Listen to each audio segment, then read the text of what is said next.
Instagram and TikTok, TOJ Pod All 32, TOJ Talks, Badlands Podcast Network. Thursday afternoon or early Thursday afternoon here. Going to be a TOJ Pod dropping here shortly on Thursday, and then there'll be a TOJ Talks dropping Saturday morning for you. This episode is going to be mainly around kind of some of the big camp battles we're going to be expecting, whether it's bottom of the roster. It could be position battles for starters. It could be, hey, is this guy going to make the roster versus this guy? We're going to hit on some of those major battles. I myself, I'm going to be keeping my eye on, and I think many others will be as well. Friendly reminder, obviously, if you're not subscribed to Worm or in the Discord, etc., make sure you hop in there. The great Connor Rogers is in there answering Discord questions. Joe's obviously in there. The rest of the guys are usually in there as well.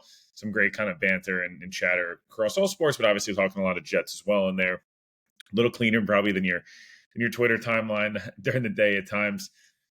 Also, other friendly reminder, July 4th or before July 4th, if you are able to buy a live show ticket, you'll be entered into, the Jeopardy raffle. Again, just in general, get your live show tickets. Numbers are kind of increasing there. It's not going to be, before you know it's going to be here, and it's going to probably be sold out. So make sure you guys, get those tickets soon. Some great guests, great prizes. It'll be a lot of fun, a lot of drinks flowing, and good vibes. Will be 2 weeks out from the season when that kicks off, August 23rd. Again, link will be down below. Like I said, I want to kind of hit on some of the major battles here. Obviously, got my my Ryder Cup hat for people that are watching on either YouTube or Patreon. That page black, going to get torn up in September.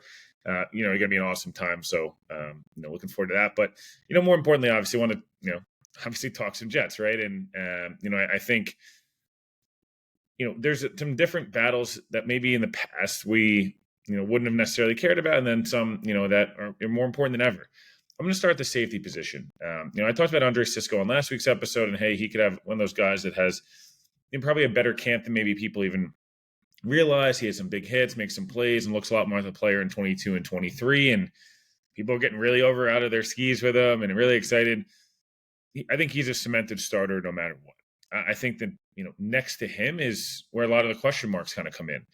There's a lot of excitement about a potential Malachi Moore and what does he look like? And is he a guy that can kind of step right on the field and play right away?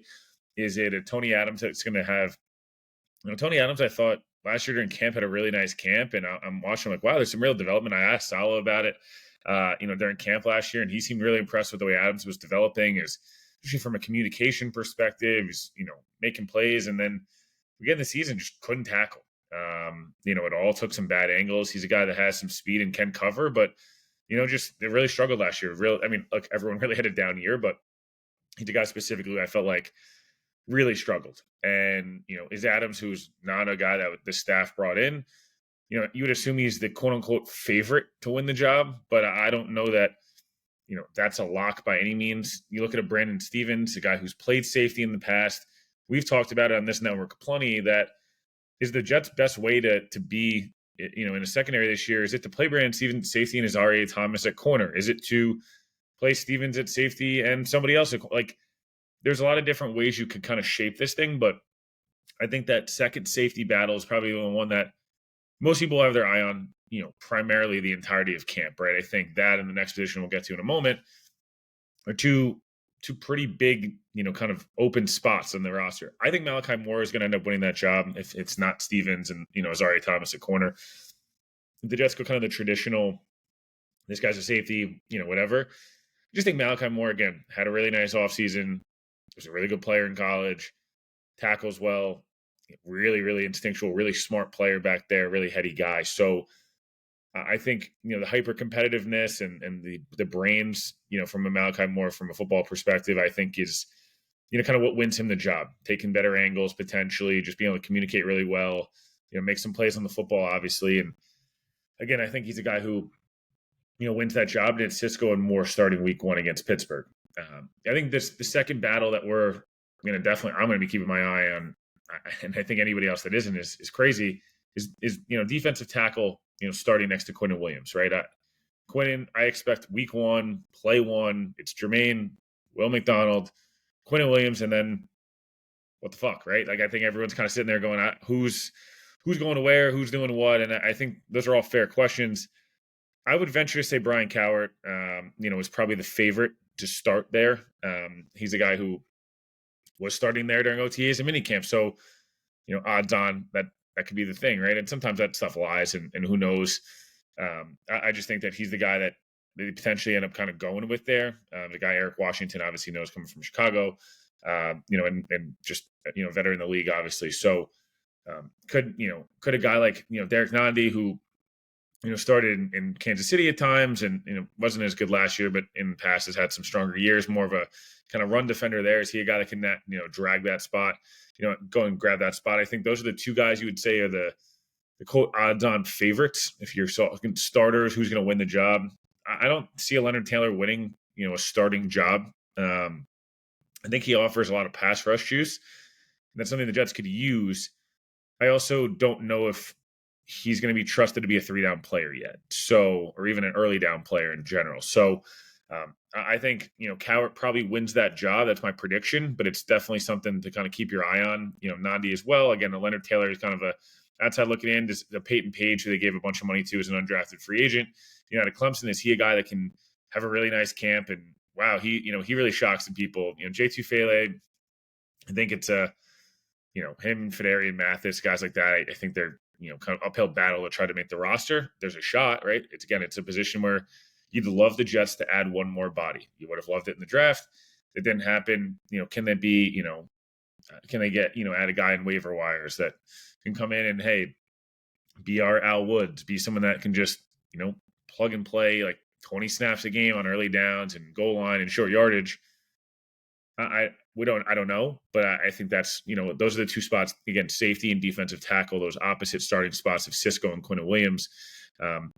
Some other spots on the defensive side of the football, I think the battle of, guys at the bottom of the roster to make the roster, Quantez Stiggers, Chris Boyd, JBC, Jarek Bernard Converse, Isaiah Oliver, even, keep going a little bit further, Jalen Simpson. Like, there's a lot of spots behind, look, Sauce, Michael Carter, Azareye'h Thomas, Brandon Stevens will all be on the roster. Outside of that, the Jets keep 3 more corners. Do they keep 2 more? Stiggers showed some flashes. It looked like Chris Boyd's going to primarily be a gunner and special teams guy. So is that his way of making the roster? Is it a guy like Simpson and Dean Clark and guys like that? Isaiah Oliver can play everywhere, so you assume that kind of gives him a leg up, and he's a veteran. But the staff has no loyalty to him. Yeah, they brought him back on a minimal deal. So and then again, like Jarek Bernard Converse, again, positional flexibility and different things like that. But he had a really strong camp last year, especially when Carter was out and Sauce and DJ Reed kind of going in at like. Thought JBC had a really great summer last year, and then we didn't really see him. So, can he cement himself as a special teams guy that can play multiple spots? Does that keep him on the roster? So, those are more bottom of the roster. Again, the other one, you kind of look at the linebacker room. It's obviously Quincy and Sherwood. Manawaga, Barnes, McCray Ball, Jamin Davis. Like, can 2 of those guys grab spots? You'd assume. Kike, or I'm going to pronounce his name wrong 12 times before the end of camp, but he's a guy that staff brought in. You assume he makes the roster. Does Barnes, who's I don't know, Zaire Barnes, can he grab the Chaz Surratt role of like 4th linebacker and athletic, and we're just going to use him on specials? It's probably his best shot at making the roster. Again, this is not a staff that brought him in year 3, so those are more bottom of the roster kind of conversations. I'll go to the special teams room and then I'll go to offense. I've made it pretty clear. I think Kenny Ngannou is going to win the kick returner job. Him and Isaiah Davis, I think, will be the guys that return kicks.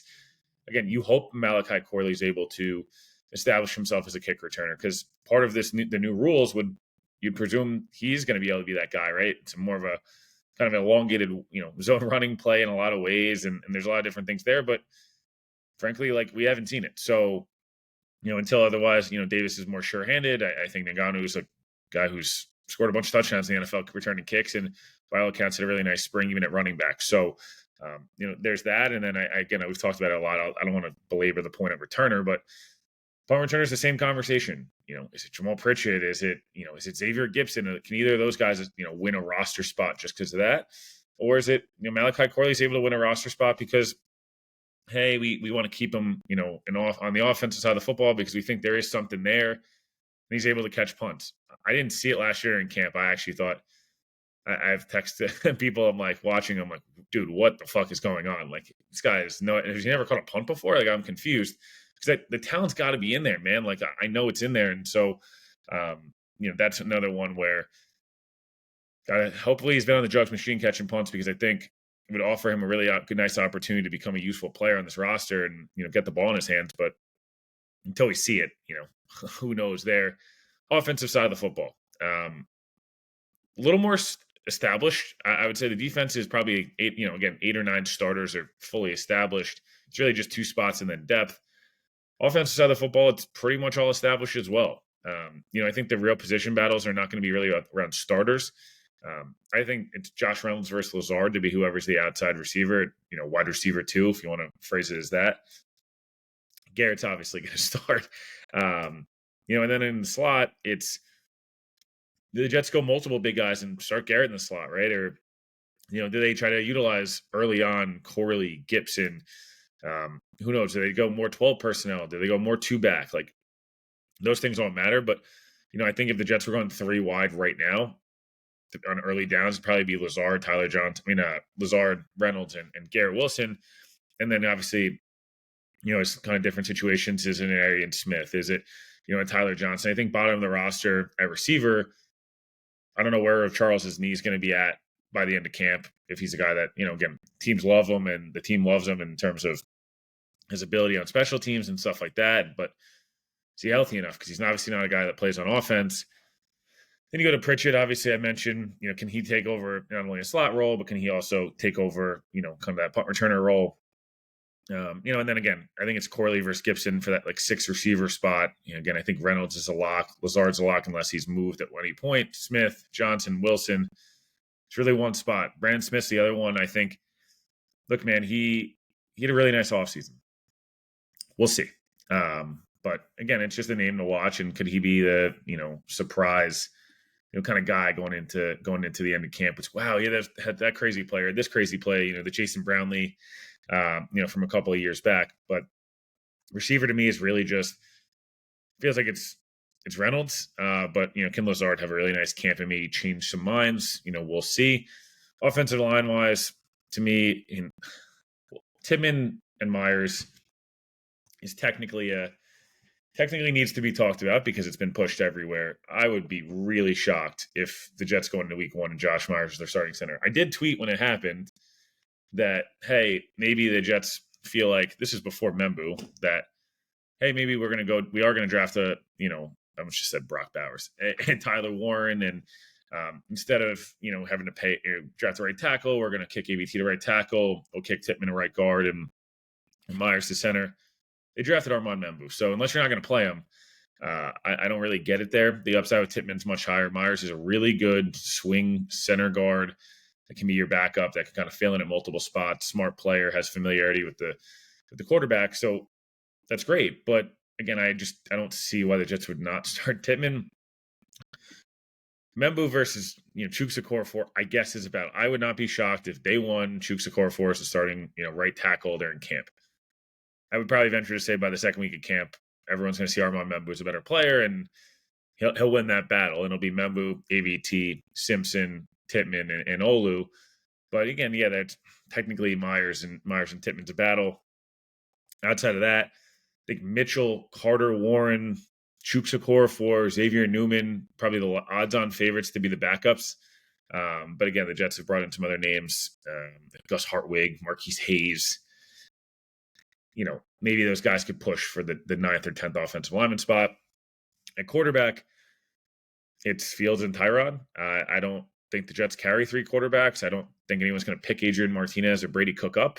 Hey, maybe they push it enough that they have good camps and the Jets feel like they have to keep 3. But to me, that one's just very yeah, there's no quarterback battle there. Last one, running back. This one's tough because the running back room to me might be the best, group on this team, frankly. Maybe not on the team, but definitely on the offensive side of football, at least established so far, because we've seen Olu for 4 games and we don't really, know what Membu is yet. Again, that's the highest ceiling group for sure. But at running back, I think it's the 3 we obviously know: Hall, Allen, and Davis. Can Ngannou win the kick returner job and do enough on 3rd team offense to show that, hey, God forbid we need to put you in a game, you'll be okay at offense? Then Donovan Edwards, obviously another X factor there.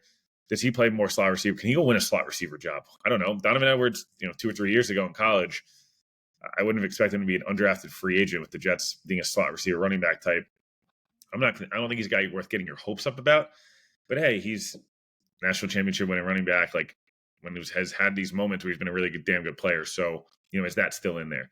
All in all, safety 2, defensive tackle 2, technically right tackle, wide receiver 2, I think are the main battles. Tight end to me is not really, I guess if you want to say Andrew Beck versus, Jeremy Ruckert in that, fullback spot, sure. I just think it's Ruckert, Smart, and obviously Mason Taylor that make the team, and that's kind of that there.